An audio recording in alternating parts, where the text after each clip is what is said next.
Nataka nikishauri chama changu, tunahitaji kupambania chama chetu. Yaani sisi tumekuwa wanyonge sana. Na brother, mimi nikwambie, baada ya uchaguzi siasa yote huwa inarudi bungeni. Sasa huwezi ukamchukua dada wa Mbezi ukamwambia akahutubie kwangu, kwanza anaanza kumwambia ni nani, au sio? Hawamjui. Chama chetu kinahitaji kuwa na timu ya kuzunguka nchi nzima. Haya yalifanyika wakati wa Mzee Kikwete. Nakumbuka katibu mkuu na Nape walizunguka nchi nzima. Sababu kuna haya maumivu ya watu yametokea. Na rais katengeneza tume imeleta.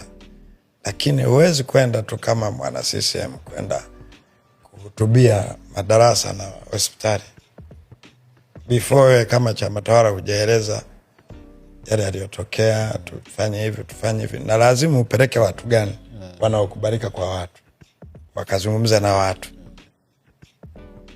Chukua mfano Lake Zone, kuna watu wao. Wewe huwezi kuhutubia mkutano mzima toka asubuhi mpaka saa 8 unaongea tu Kiswahili. Kuna watu wao, kuna Kisukuma, kuna kanini, yani lazima tukienda Katangiri hivyo. Yalifanyika hayo, lakini kwa sasa tunawaacha kina Lema wanajibishana na polisi. Ndio amemtukana IGP, amemtukana nani? Hamna mtu anajibu. Sisi chama chetu kimekuwa cha kujibiwa na polisi. Haiwezekani. Ningemshauri mwenyekiti, chama chetu ni chama kikubwa na kinapendwa bado. Tunahitaji kukisemea na tunahitaji pia kutoa kauli ya ile ya 29. Mimi bahati nzuri mkoa wangu ulipata hayo majanga. Tunahitaji kutoa kauli, na chama chetu lazima tuangalie wapi tulipokosea.